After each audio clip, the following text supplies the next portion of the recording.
सभी लोग हाथ जोड़ेंगे, मंगलाचरण करेंगे। मंगलम भगवान वीरो, मंगलम गौतमो गड़ी, मंगलम कुंद कुंदाध्यो, जैन धर्मोस्तु मंगलम। सर्वमंगल मांगल्यम सर्वकल्याणकारकम, प्रधानम सर्वधर्माणां, जैनम जयतुशासनम, जैनम जयतुशासनम, जैनम जयतुशासनम।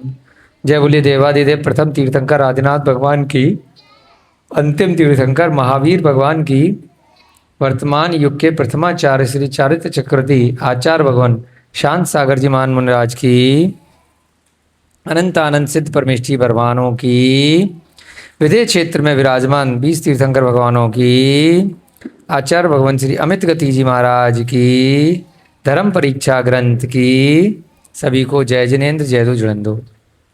आज हमारे समक्ष हमारे अक्षत जैन जी जो गुरुकुल के विद्यार्थी हैं, डुग्गू नाम से आप लोग उनको जानते हैं, उनकी माता जी ग्वालियर से आई हुई हैं। उनका हार्दिक अभिनंदन है, स्वागत है। कुछ देर में उनका भी आप लोगों के समक्ष स्वागत करेंगे और कुछ आपको प्रेरणादायक शब्द बोलेंगी। सबसे शैतान बच्चा है डुग्गू इस क्लास का, बहुत नटखट है परंतु बहुत मेहनती भी है, बहुत कुछ सीख रहा है और बहुत कम उम्र में बहुत कुछ करना चाहता है, आगे बढ़ रहा है, तो उसको भी बहुत बहुत आशीर्वाद है, बहुत साधुवाद है। धर्म परीक्षा ग्रंथ अध्याय 6 का स्वाध्याय अपना चल रहा है दीदी। थोड़े थोड़े से बच्चे भी कुछ सीख जाते हैं और हम भी सीख रहे हैं साथ साथ इन लोगों के निमित्त से। संस्कृत भाषा का यह ग्रंथ है, बहुत प्राचीन ग्रंथ है, धर्म की परीक्षा। हम लोग पहली बार ये स्वाध्याय में प्रयास कर रहे हैं कि मूल जो संस्कृत भाषा की गाथाएं हैं, जो श्लोक हैं, उनको भी पढ़कर उसका अर्थ अनुवाद पढ़ रहे हैं। आचार्य अमित गति महाराज ने ये ग्रंथ लिखा है, पहले भी कई बार स्वाध्याय किया है। स्वयं के स्वाध्याय में तो समय के अनुसार व्यक्ति अगर सीधे वर्तमान की जो भी उसकी भाषा है, हिंदी है, इंग्लिश है, उसका अनुवाद पढ़ लिया करता है, परंतु स्वाध्याय करते करते कराते कराते जहाँ पर दो पक्ष हों, पढ़ने वाला, पढ़ाने वाला और सुनने वाला, तो दोनों लोग मिलकर के हम सब यहाँ पर संस्कृत भी पढ़ रहे हैं और उसका हिंदी अनुवाद भी पढ़ रहे हैं इस ग्रंथ का। ये ग्रंथ है, दिखा देते हैं, इस प्रकार से इसमें कवर पेज बनाया गया है। बहुत ही सुंदर, बहुत ही अच्छा ग्रंथ है। इस धर्म परीक्षा ग्रंथ में 5 अध्याय हमारे पूरे हो चुके हैं। 6ठा अध्याय हम लोग कर रहे हैं। इधर की लाइट देख लेना राघव जी, इसमें करंट नहीं आ रहा है, उधर नहीं आ रहा है।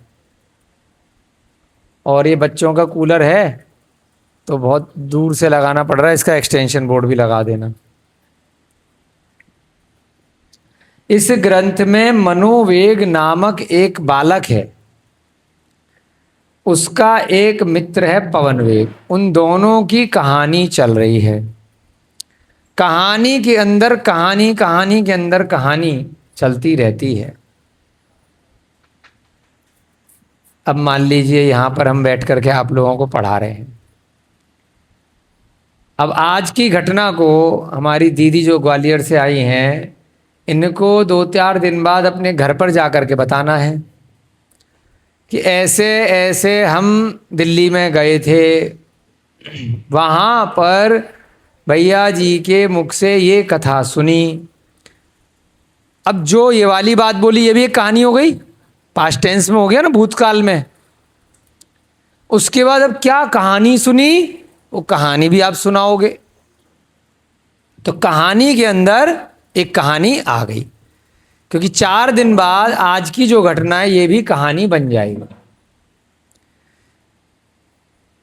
जो भूतकाल में कल जो आपने कार्य किया वो एक कथा बन चुकी, वो एक कहानी बन गई, चाहे आपके जीवन की थी, किसी और के जीवन की थी, वो कहीं ना कहीं किसी अक्षर में लिख गई, चाहे आपकी स्मरण में या आपने लिख दी कहीं कॉपी किताब पे, कागज पे, दीवार पे, पत्थर पर। तो अब कहानी के अंदर एक कहानी आ गई। जब 4 दिन बाद आप यहाँ की कहानी बताओगे, ऐसे ऐसे हम गए थे, वहाँ बैठे थे, वहाँ ऐसे ट्रेन में गए, फिर ऐसे गए, फिर ये खाया, ये किया, फिर अब क्या हमने बात बताई वो कहानी, और जो हम बात बता रहे हैं उसके अंदर भी कहानी के अंदर कहानी हो सकती है। तो ऐसे एक के अंदर एक, एक के अंदर एक, एक के अंदर एक, बहुत सारी कहानियां हो सकती हैं। जैसे इस कहानी में शुरुआत जितने भी जैन ग्रंथ हैं उसकी कहाँ से होती है? भगवान महावीर का समूसरण लग रहा है, वहां राजा श्रेणिक का जीव पहुंचा है और राजा श्रेणिक ने भगवान महावीर से प्रश्न पूछा है। तो ये भी एक कहानी हो गई।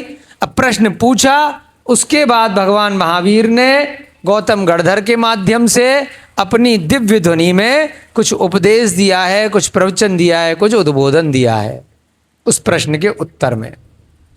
तो अब वहां से एक नई कहानी चालू हो गई। पहली कहानी क्या हुई कि राजा श्रेणिक बैठे हैं भगवान महावीर के पास, क्योंकि उससे पिछले काल के जो पार्श्वनाथ का काल था, नेमिनाथ का काल था, नमीनाथ का काल था, मुनिसुव्रतनाथ का काल था, उल्टी गिनती जब हम जाएंगे तो उससे पिछले के काल के कोई भी अपने को ग्रंथ उपलब्ध नहीं है। अंतिम तीर्थंकर भगवान महावीर हैं। भगवान महावीर के बाद के ही जो भी हमें ग्रंथ उपलब्ध होते हैं, शिलालेख उत्पन्न होते हैं, वो सब भगवान महावीर के काल के बाद से ही हमें पंचम काल में ग्रंथ मिलते हैं। तो शुरुआत कहाँ से हुई इस काल की? भगवान महावीर से जब प्रश्न पूछे गए। उससे पहले के जो काल था पार्श्वनाथ का काल, तो उसके प्रश्न का यहाँ पर कोई भी उल्लेख नहीं आता है कि उनके कौन से शिष्य ने उनसे क्या पूछा। जितने भी ग्रंथ द्वादशांग के अंश रूप में हमारे पास उपलब्ध हैं, वे सभी जो पूर्व हमारे जो द्वादशांग के अंदर 14 पूर्व होते हैं, उसमें एक दृष्टिवाद नाम का रहता है।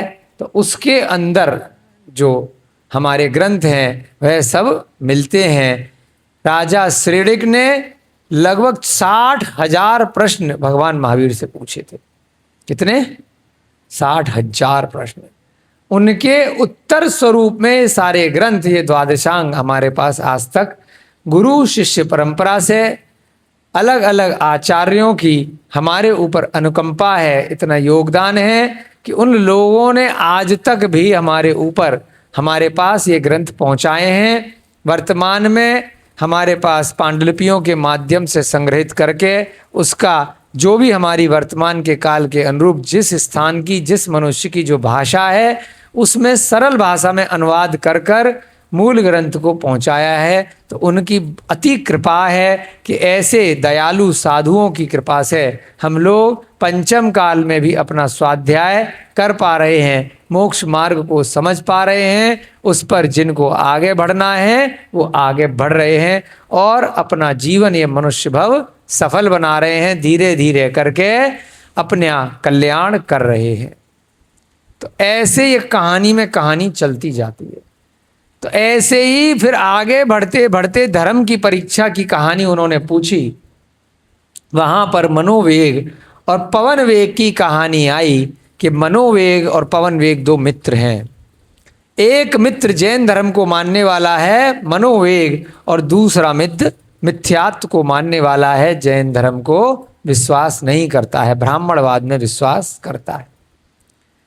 अरिहंत भगवान के समूह शरण में वह मनोवेग अचानक से पहुंच जाता है उज्जैन नगरी में। वहां अरिहंत भगवान से पूछता है कि मेरा दोस्त मेरी बात नहीं सुन रहा, बड़ा बेचैन में रहता हूं, उसे मैं जैन कैसे बनाऊं, उसको जिनेंद्र भगवान में आसक्ति आस्था कैसे उत्पन्न कराऊं। तो जिनेंद्र भगवान जो समूह शरण तीर्थंकरों का लगा करता है, परंतु जो आम केवली होते हैं, जो अरिहंत भगवान होते हैं, उनकी गंधकुटी लगती है, उनका छोटा समूह शरण लगता है।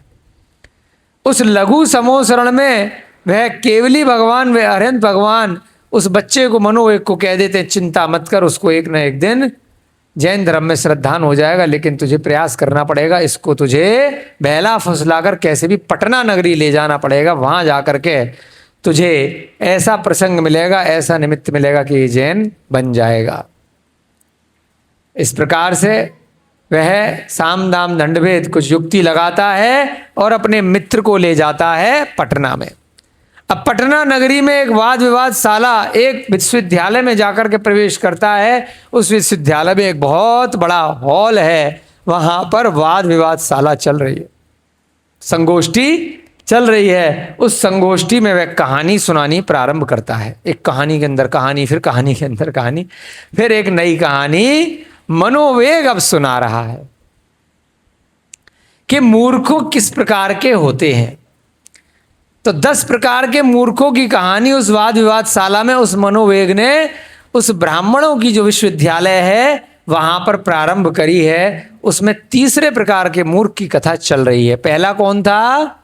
रक्त, जो अपनी पत्नी के राग में इतना अंधा था कि उस पत्नी के चरित्र हनन होने के बाद भी पकड़ी ना जाऊं, इसलिए अपने पति को मूर्ख बनाने के लिए उसने उसको गोबर खिला दिया।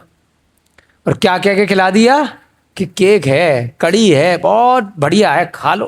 पति उस पत्नी के प्यार में इतना पागल था, अंधा था कि उस गोबर में भी उसको स्वाद आने लगा। आपको उदाहरण दिया था ना, साइकोलॉजी एक मनोवृत्ति व्यक्ति की होती है। जैसे पिज्जा में आप लोगों को स्वाद आता है, चाउमीन में आप लोगों को स्वाद आता है, ब्रेड में आप लोगों को स्वाद आता है, सड़ी गई गली जो महीनों सालों पुरानी वस्तुएं हैं जिनमें कीड़े लग चुके हैं उनमें भी आपको स्वाद आता है, वो गोबर से भी ज़्यादा बुरी है। मांसाहार, चलो ठीक है, ये तो शाकाहारियों की बात थी। मांसाहारी वस्तुओं में लोगों को स्वाद आता है जो कितनी गंदी होती हैं। अगर कहीं पर कोई जानवर मर जाए, आप लगभग आधा किलोमीटर तक बदबू के मारे मर जाओ।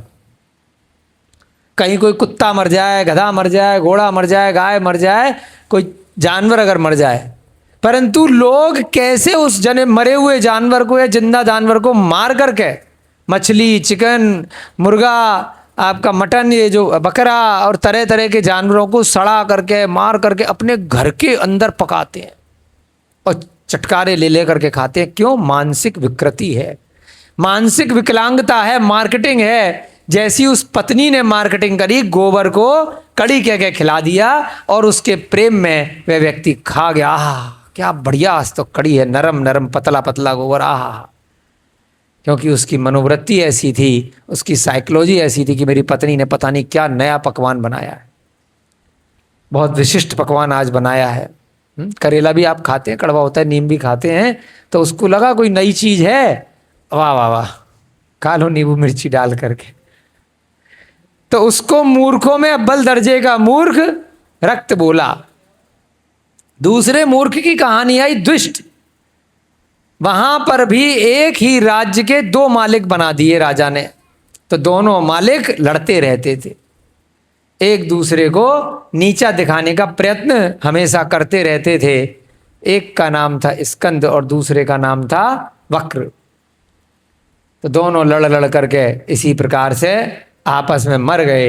एक ने मरते मरते भी दूसरे पे अपनी मौत का इल्जाम लगा दिया, जबकि दूसरे की कोई गलती नहीं थी। तो राजा ने एक के मरने के जुर्म में दूसरे को सजा दे दी। दोनों लड़ कर एक दूसरे की जेलसी में, द्वेष में मर गए। तो दुष्ट नाम इसलिए बोला कि जो लोग इतना बड़ा पद प्राप्त करके, राजा बन के, नगर प्रमुख बन के भी, इतने पुण्यशाली होने के बाद भी अपने पुण्य को भोग करके क्या करते हैं, इस जन्म को भी अपना बेकार कर देते हैं और अगले जन्म को, परलोक को भी बर्बाद कर लेते हैं, नरक और त्रियंच गति की टिकट बुक करा लेते हैं। तो इसलिए द्वि माने 2, दोनों जन्म बर्बाद कर लेते। तो उन मूर्खों को क्या बोला? दुष्ट। तीसरे मूर्ख की कथा चल रही है मूढ़। मूढ़ माने मूढ़ी, बहुत अजीब प्रकार का मूर्ख है, और ऐसा भयंकर वाला मूर्ख है, ऐसा स्पेशल प्रजाति का मूर्ख है कि बुढ़ापे में जवान स्त्री से शादी कर लेता है और संत होकर के।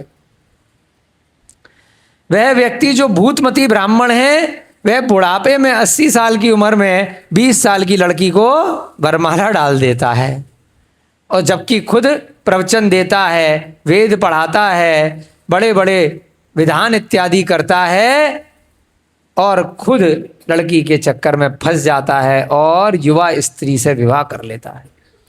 बहुत बड़ा ब्राह्मण है, उसके गुरुकुल में बच्चे पढ़ते हैं, आते हैं, तो एक बच्चा हमारे डुग्गू की तरह उसके गुरुकुल में आ जाता है, जो वहीं रहने लग जाता है। वहाँ जो वो लड़का आ जाता है उसका नाम है यज्ञ, और इसकी युवा पत्नी का नाम है यज्ञा। चांस की बात है, यज्ञ की यज्ञा, जबकि ब्राह्मण का नाम है भूतमती। अब दोनों 20-20 साल के हम उम्र हैं, और इधर वो बूढ़ा है जो उसका पति है, और दोनों में प्रेम हो जाता है। किन दोनों में? जो वो गुरुकुल में बच्चा पढ़ने के लिए आता है और जो उसकी संत की पत्नी है। और प्रेम इतना बढ़ जाता है कि धीरे धीरे करके उसका फल दिखाई देने लग जाता है, वह स्त्री गर्भवती हो जाती है। ऐसा इसको प्रसंग को पढ़ने से कल लग रहा था, आगे आज देखेंगे कि क्या होता है।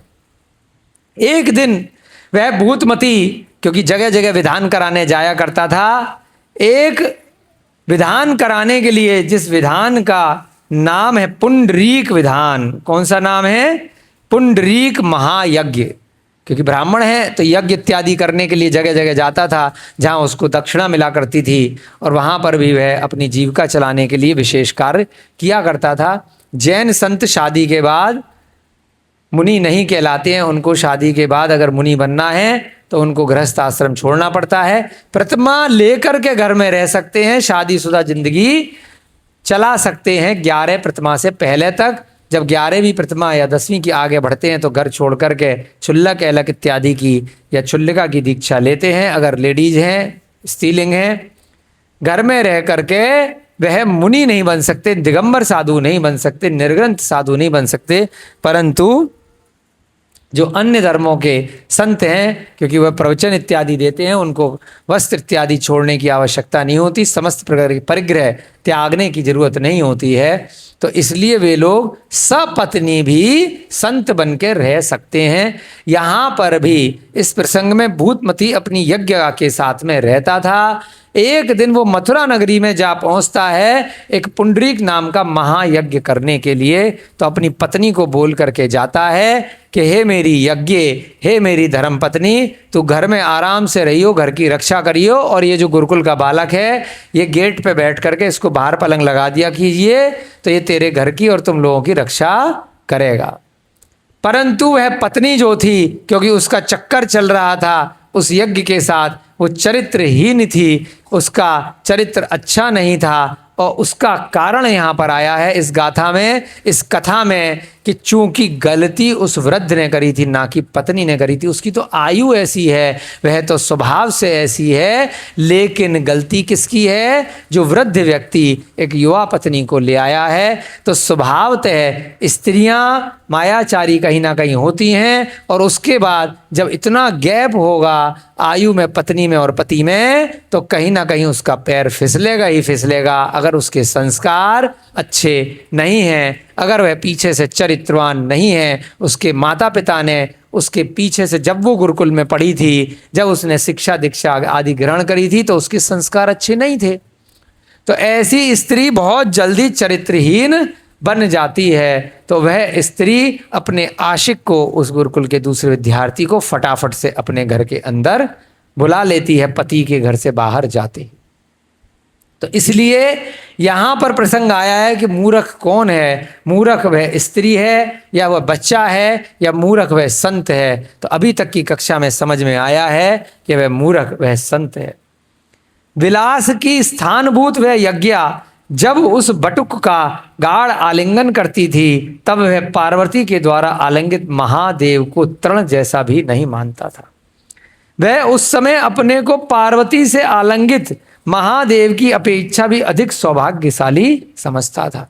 तो यहाँ कल के प्रसंग में आप लोगों को बताया था कि जैन ग्रंथ होने के बाद भी जो वैराग्य प्रधान ग्रंथ रहते हैं, फिर भी संसारी अवस्था, श्रृंगार रस कहीं कहीं पर बीच में आता है, जिससे कि लोग जो इन चीज़ों को पढ़ने के लिए इधर उधर अपना मन भटकाएंगे, वह ज्ञान, वह संज्ञान, वह बुद्धि में उनके यहीं इसी ग्रंथ से वह सारा मनोरंजन उनको यहीं से हो जाए, जिससे कि वह श्रृंगार की बातें, पहाड़, नदी, स्त्री, बच्चे, वायुमंडल, पर्यावरण, ये सारे जो अलग अलग सुंदर फल, फूल, वृक्ष, ऋतुएं, इन सबका वर्णन भी इन ग्रंथों में बीच बीच में आया करता है। यहाँ स्त्री के और पुरुष के संबंध के बारे में भी यहाँ पर इस गाथा में, इस कथा में बताया जा रहा है, जिससे कि यहाँ वहाँ जो लोग गलतियाँ करते हैं, कर रहे हैं पंचम काल में, तो इसकी बहुत ज़्यादा अधिकता हो गई है। लोगों का चरित्रहीनता, चाहे स्त्री हो या पुरुष हो,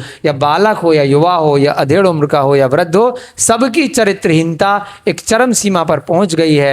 अवसर्पणी काल के प्रभाव से इस पंचम काल में 21,000 वर्ष का ये जो काल है, धीरे धीरे करके ये सब कार्य आगे बढ़ने वाले हैं, कम नहीं होने वाले हैं। तो इसलिए अभी से हमें सावधान हो जाना चाहिए। जो इन ग्रंथों में गलतियां पहले के लोगों ने कर ली हैं, उनसे हमें शिक्षा ग्रहण करनी है, सीखना है, और उन गलतियों की पुनरावृत्ति हमसे न हो जाए। क्योंकि जो लोग इस प्रकार की गलतियां कर रहे हैं, जो पति के जाने के बाद किसी अन्य पुरुष के साथ रमण कर रहे हैं, या कोई पुरुष विवाह से पहले किसी अन्य की स्त्री के साथ या फिर किसी अविवाहित स्त्री के साथ में संबंध बना रहा है, तो उसका अगले भव में क्या हश्र होने वाला है, वह किस प्रकार से नरक और तिर्यंच गति में, या फिर 1 इंद्रिय, 2 इंद्रिय, 3 इंद्रिय, 4 इंद्रिय की पर्याय में जाकर के कैसे सड़ने वाला है, उसका भी यहाँ पर उल्लेख आगे अवश्य आता है। जिससे कि हम लोगों को कुछ ना कुछ डर, कुछ ना कुछ भय प्राप्त होता है कि उसने ये गलती करी थी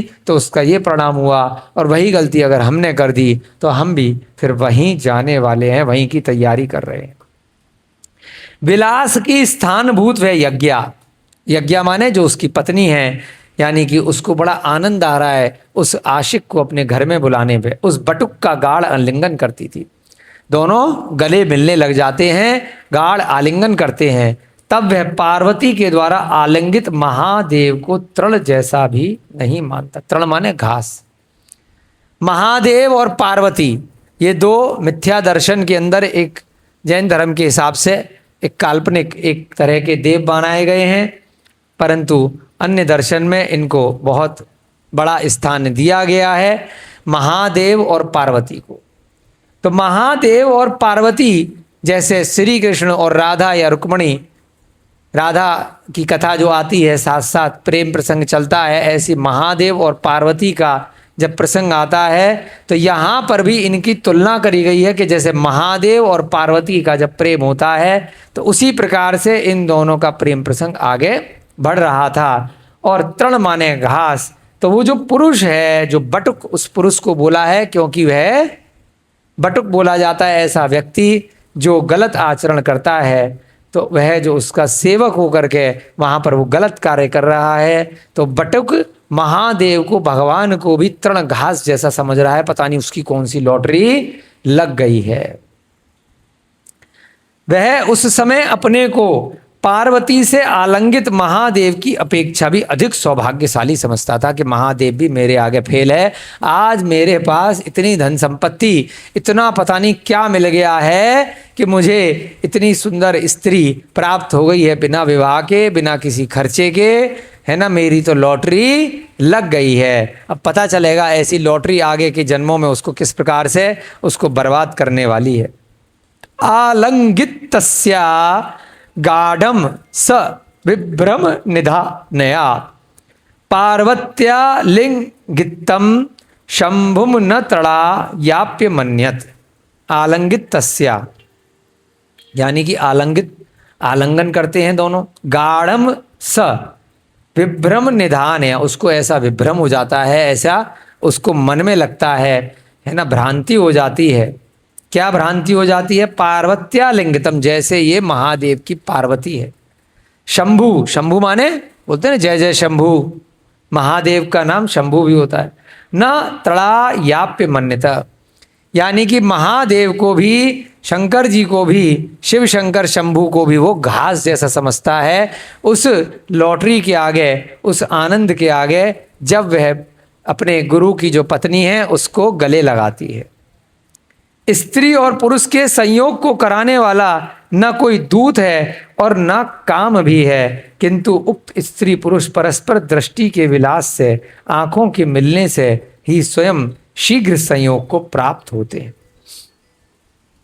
जो स्त्री और पुरुष का संयोग होता है तो ना तो कोई उसमें एजेंट आता है बीच में, जब उनके अंदर कामाग्नि या ऐसा कोई विकार मन में आ जाता है, जब कोई व्यक्ति किसी स्त्री के प्रति आकर्षित हो जाता है या कोई स्त्री किसी पुरुष के प्रति आकर्षित हो जाती है, तो कोई भी दूत इत्यादि बीच में काम नहीं आता है, कोई एजेंट कोई कार्य नहीं कराता है। किंतु उक्त स्त्री पुरुष परस्पर दृष्टि के विलास से, यानी कि वो दोनों एक दूसरे को देख रहे हैं, आंखों के मिलने से ही शीघ्र संयोग को प्राप्त हो जाते हैं, दोनों का संयोग हो जाता है, दोनों का मिलन हो जाता है। न को अपि विद्यते दूतो न कामः संग कारकः, कोई भी उनको बीच में एजेंट की या दूत की भूमिका न अदा करके वह दोनों एकांत में परस्पर संबंध बनाते हैं। न को अपि विद्यते, वहाँ पर न माने नहीं, को माने कोई, अपि माने भी, विद्यते माने विद्यमान है, वहाँ कोई दूत विद्यमान नहीं है। न कामः संग कारकः, न वहाँ उन दोनों को कोई दूसरा काम है। नारी नरौ स्वयं सध्यो, एक नारी है एक स्त्री है, नरौ एक पुरुष है, स्वयं सध्यो दोनों स्वयं ही सध्य है, साधन है। मिलतौ नेत्र विभ्रमे, पहले दोनों का नेत्र मिलता है और उसके बाद दोनों का संयोग हो जाता है। भय से रहित, काम से पीड़ित और नवीन यौवन से संयुक्त कुलटा स्त्री, कुलटा माने जिसका चरित्र अच्छा नहीं है, जो कहते हैं ना बदचलन है, जो अपने पति को छोड़ करके दूसरी जगह यहाँ वहाँ अपना मुंह काला करती है, तो कुलटा बोला जाता है, उल्टा कुलटा। यदि पर पुरुष को देखकर यों ही स्थित रहती है, उससे संभोग नहीं करती, तो इससे दूसरा आश्चर्य और कौन सा हो सकता है। यानी कि कोई युवा स्त्री है और चरित्रहीन है, जिसका चरित्र खराब है, वैश्या के समान है या कुलटा है, बदचलन है, उसका किसी प्रकार का अच्छा चरित्र नहीं है, उसके संस्कार अच्छे नहीं हैं, और यदि उसने गलती से उसके संपर्क में एकांत में कोई परपुरुष आ गया और वह स्त्री उससे संबंध अगर नहीं बना रही है, तो ये बहुत बड़ा आश्चर्य है सदी का। तो ऐसा इस ग्रंथ में कहा गया है, तो इससे बड़ा कोई दूसरा आश्चर्य हो नहीं सकता, क्योंकि उसका तो चरित्र पहले से ही खराब है। वो तो जब हर समय इंतजार करती है, जैसे ऐसे मान लीजिए कि कोई चोर है, इतनी मेहनत करके लोगों का मोबाइल चोरी करता है, यहाँ वहाँ जा करके साम दाम दंड भेद, और सामने किसी का ऐसे ही मोबाइल पड़ा है, तो ऐसा कैसे हो सकता है कि उठा करके नहीं जेब में रखेगा या भागेगा नहीं, जब वो पहले इतना प्रयास करता है, मौका देखता है, घंटों पीछे पीछे घूमता है किसी के, कब ये यहाँ रखेगा, कब भूलेगा, कब मैं लेकर के भागूंगा, कब कोई पर्स रखेगा, कब मैं भागूंगा, और कोई पर्स छोड़ करके चला गया, तो वो चोर पर्स को उठाएगा कि नहीं उठाएगा, और अगर नहीं उठाता है तो इससे बड़ा आश्चर्य संसार में हो नहीं सकता।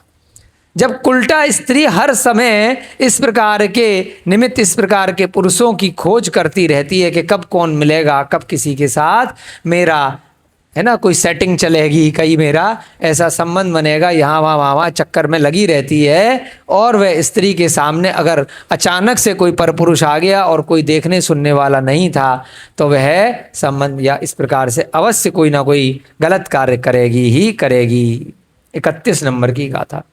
निःशंका मदना लीढ़ा स्वैरिणी नव यौवना, ये वाला भी देखते रहे ना बेटा काजल, ये इधर आ गया है। निःशंका मदना लीढ़ा स्वैरिणी नव यौवना, नव यौवन यानी कि बड़ी युवक स्त्री है। स्वैरिणी माने कल भी आया था यही वाला शब्द, स्वच्छंद है, यानी कि व्यभिचारिणी है, जिसका चरित्र अच्छा नहीं है, चरित्रहीन स्त्री है। मदना लीढ़ा है ना, निशंक, बिल्कुल निशंक हो जाती है, उसको कोई शंका नहीं होती, भय से रहित है। मदना लीढ़ा, काम, मदन माने कामदेव का ही एक पर्यायवाची होता है मदन। मदना लीढ़ा, उसको कामदेव बहुत ज़्यादा उसके शरीर में उत्कंठा उत्पन्न कर रहे हैं, उसको बहुत ज़्यादा इस प्रकार की उस स्त्री को, है ना, शरीर की इंद्रियों की विषय वासनाओं की एक इच्छा शक्ति जागृत हो रही है। या तिष्ठति नरम दृष्टवा, तिष्ठति माने बैठी रह जाए, उसके प्रति आकर्षण नहीं हो। नरम दृष्टवा, नरम माने नर को, किसी पुरुष को, दृष्टवा माने देख करके। किमाश्चर्य मतः परम, किम आश्चर्य, क्या आश्चर्य है, परम माने बहुत बड़ा आश्चर्य इसमें हो जाएगा कि कोई स्त्री जिसका चरित्र अच्छा नहीं है और जो भय से रहित है, जिसको काम की बहुत ज़्यादा उत्कंठा है, स्वच्छंद है, व्यभिचारिणी है, चरित्रहीन है और युवा है। अब बूढ़ी हो गई, वृद्धा हो गई, तो अब उसकी ज़िंदगी में इतने सारे काम है, उनको ये रह गया है क्या है? अब बताओ, हमारी ममता दीदी हो गई, हम हो गए, बूढ़े हो गए ना, तो अगर हम लोगों को कोई स्त्री दिखाई दे जाए तो काम थोड़ी रह गया है, और दुनिया में कितने काम हैं, है ना। कोई पुरुष समझ में आ गया या स्त्री समझ में आ गई तो अब चक्करबाजी में समय ही नहीं है एक उम्र के बाद। परंतु अगर कोई युवा स्त्री है जिसने अभी देखी नहीं है दुनिया, तो उसके उस युवा अवस्था के अंदर उसकी जो इंद्रियां हैं, उसमें जो, है ना, स्नायु तंत्र है, तो उसमें कामदेव जागृत रहते हैं। एक जो युवा अवस्था, जो जवानी की, जो जितनी भी फिल्में भी बनती हैं उसमें जवान ही दिखाए जाते हैं, हीरो हीरोइन। जब बूढ़े हो जाते हैं तो कोई कोई मेकअप करके या अपने शरीर पे लीपा पोती करके, बिग विग लगा करके, है ना, चलाते हैं काम, या फिर उनको दूसरे तरह का चरित्र दिया जाता है, उनको इश्क वाले नहीं दिए जाते, दूसरा कैरेक्टर दिया जाता है। बुढ़ापे में अमिताभ बच्चन जी जैसे हो गए ना, तो इश्क थोड़ी लड़ाएंगे अब वो, अब किसी के पिता बनेंगे मूवी में जा करके, दादा बनेंगे, विलेन बनेंगे, कुछ और काम करेंगे। लेकिन जो इश्क लड़ाएगा, जो प्रेम प्रसंग होगा, तो उसके लिए तो धीरे धीरे करके 2 4 5 साल में जो हीरो हीरोइन है वो रिटायर हो ही जाएंगी, नए हीरो हीरोइन आएंगे। तो युवा अवस्था में शरीर में विकार होता है और उसी से ही जो जीवनचर्या है वो आगे बढ़ती है, जो सृष्टि आगे बढ़ती है, जो बच्चे आदि होते हैं वो युवा अवस्था में ही उस शरीर में वह क्षमता स्त्री और पुरुष के रहा करती है। उसके बाद तो वह कुछ कर भी नहीं सकते हैं। इसीलिए यहाँ पर प्रसंग आया है कि वृद्ध साधु है, संत है और जवान लड़की से शादी कर ली है ममता दीदी, तो इसलिए उसको क्या बोला है, मूर्खों में अव्वल दर्जे का मूर्ख, मूढ़ बोला है। गलती किसकी है, उस वृद्ध की है। एक तो ऊपर से संत था और इधर उसने शादी कर ली है, तो यहाँ पर जो युवा स्त्री है उसको एक हम उम्र लड़का मिल गया और उसके साथ दोनों का प्रेम प्रसंग चालू हो गया है। या तिष्ठति नरम दृष्टा किम आश्चर्य मत पदम, तो इसमें एक बहुत बड़ा आश्चर्य है कि वह स्त्री अगर युवा अवस्था में है और अपने चरित्र को बचा के रख लेती है, तो जब वो पहले से चरित्रहीन है तो वह क्यों अपना चरित्र बचाएगी।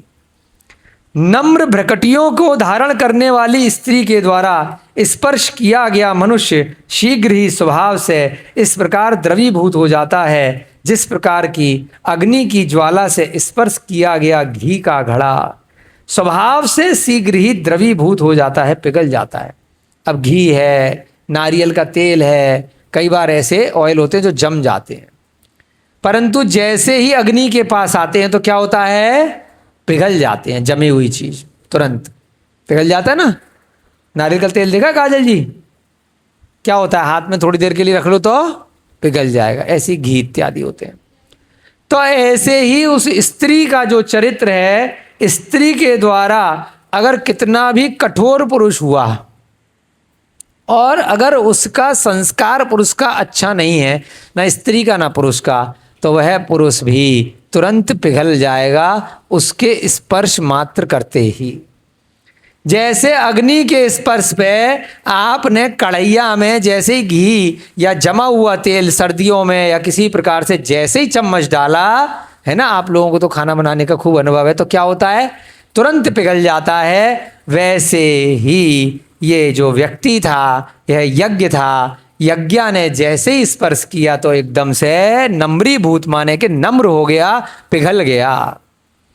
नम्र भ्रकुटियों को धारण, भ्रकुटी माने उसकी बाहों देख करके, उसकी आंख के इशारे देख करके, मृगनयनी भी उसका नाम आया ना स्त्रियों का, कल जब हमने पढ़ा था, और ऊपर से उसने छू लिया, स्त्री के द्वारा स्पर्श किया गया मनुष्य शीघ्र ही स्वभाव से इस प्रकार द्रवीभूत हो जाता है, जिस प्रकार अग्नि की ज्वाला से स्पर्श किया गया घी का घड़ा स्वभाव से द्रवीभूत हो जाता है।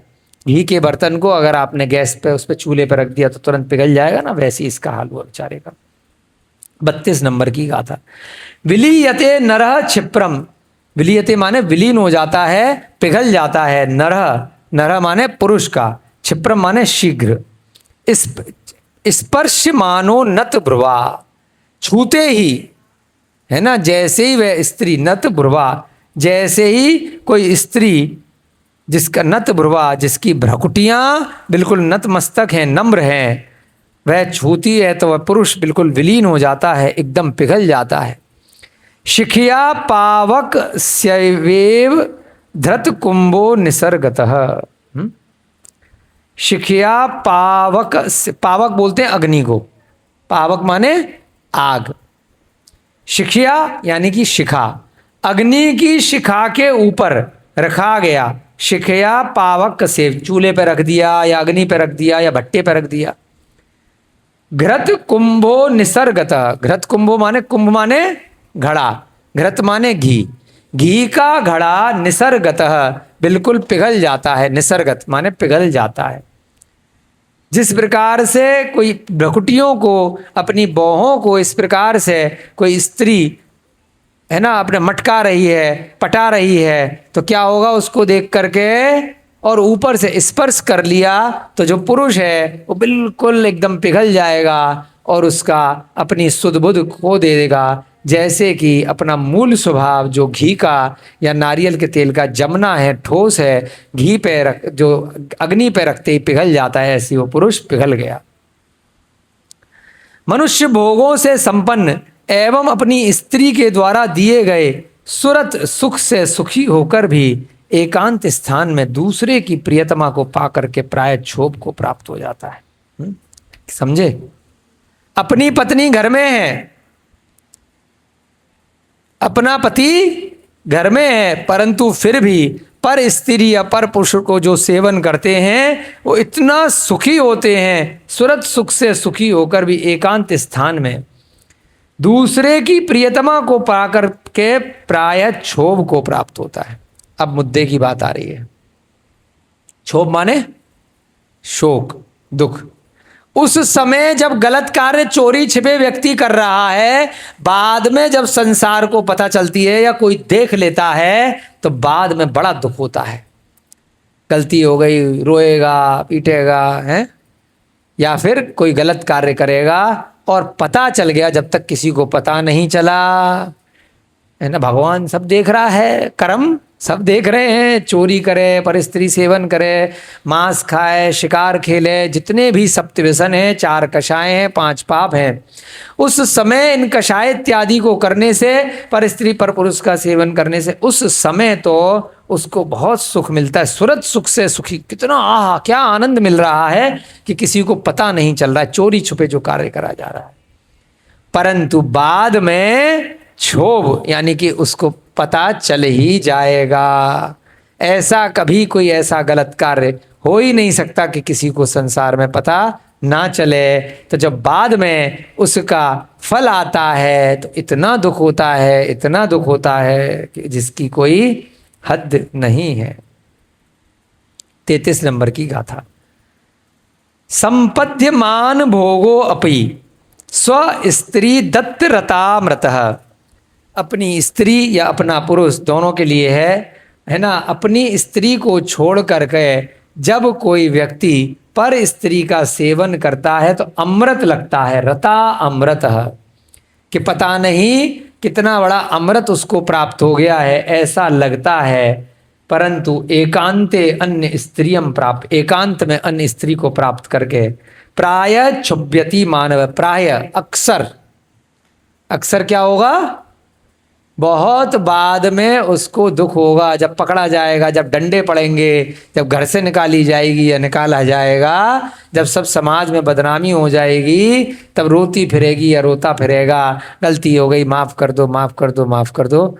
उस माफ़ी की सज़ा इतनी लंबी चलेगी, तब उसे समझ में आएगा कि क्षण भर के सुख ने मुझे कितने लंबे समय का क्या दुख दे दिया। संपद्यमान भोगो अपि स्व स्त्री दत्त रतामृतः, अमृत के समान स्व स्त्री को छोड़ करके वह व्यक्ति, है ना, अपनी स्त्री के सुरत सुख से सुखी होकर भी एकांत स्थान पर प्रियतमा को पा करके क्षोभ को प्राप्त होता है। फिर भला जो बटुक काम के उन्माद से सहित है, बटुक माने वो जो यज्ञ नाम का लड़का है, ब्रह्मचर्य से पीड़ित है, स्त्री सुख से वंचित था और युवा अवस्था को प्राप्त था। उसके लिए तो पहली बार था, उसकी तो शादी हुई नहीं थी, उसको कुछ जानकारी थी ही नहीं, तो वो क्या था, अब से पहले वो बेचारा ब्रह्मचारी था। वो जो लड़का था यज्ञ क्या था, ब्रह्मचर्य, क्योंकि गुरुकुल में एडमिशन लिया था तो नियम दिलवा दिया था गुरुजी ने बेटा ब्रह्मचर्य के, लेकिन उसको जानकारी तो थी नहीं कि ब्रह्मचर्य होता क्या है, बस एक सर्टिफिकेट दे दिया था कि ब्रह्मचर्य करके रखना है ना। ब्रह्मचर्य से पीड़ित था, स्त्री सुख से वंचित था, उसको पहले कभी स्त्री के साथ कोई सुख प्राप्त नहीं हुआ था, उन्माद से सहित था, लेकिन उन्मादी था, है ना, चंचल था, और युवा अवस्था को प्राप्त था, वह भी युवा था, उस स्त्री की तरह हमउम्र था। एकांत में दूसरे की स्त्री यज्ञा को पाकर के क्या क्षोभ को प्राप्त नहीं होता, उसका क्षोभ तो प्राप्त होना अनिवार्य था, कि बाद में उसको बेटा पकड़ा जाना ही था। 34 नंबर की गाथा आज का आपका फिर समय हो जाएगा, आपकी छुट्टी हो जाएगी।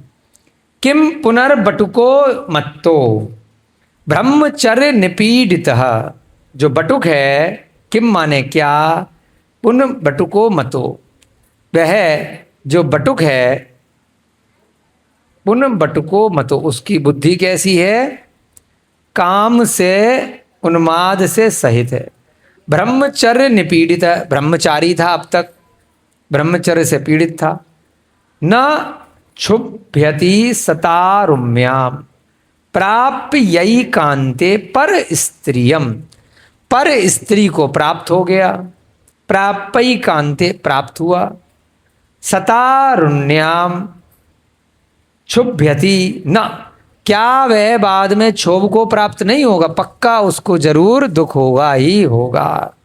इस प्रकार से आपकी 34 गाथाएं आज हमने करी।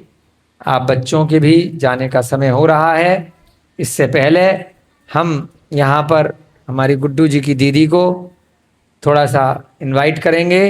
हमारे गुड्डू जी भी आएंगे कक्षा में, और आज गुड्डू जी को यहाँ पे नियम दिलाया जाएगा कि प्रतिदिन कक्षा में आना है, अच्छे से पढ़ाई करनी है। उनकी माता जी यहाँ पर बच्चों को आकर के कुछ प्रेरणादायक शब्द बोलेंगी, अपना अनुभव यहाँ पर बताएंगी, और इसी प्रकार से सब बच्चे यहाँ गुरुकुल में नित्यप्रति अध्ययन प्राप्त करते रहें और प्रतिदिन कुछ ना कुछ सीखते रहें। 15 अगस्त आने वाली है, आप लोग सभी बच्चे बड़े जितने भी गुरुकुल यहाँ पे व्यवस्थित चल रहे हैं, सब जगह अच्छी अच्छी कुछ ना कुछ कलात्मक चीज़ें सीख रहे हैं, है ना। सभी को जय जिनेन्द्र, जय दू जलंदो। बहुत अच्छे से बच्चों को समझाते हैं, सिखाते हैं बच्चों को जैन धर्म का, और बच्चे भी बहुत खुश होकर सीख रहे हैं। और मैं आज ही आई हूँ यहाँ से, ग्वालियर से। जय जिनेन्द्र सभी को।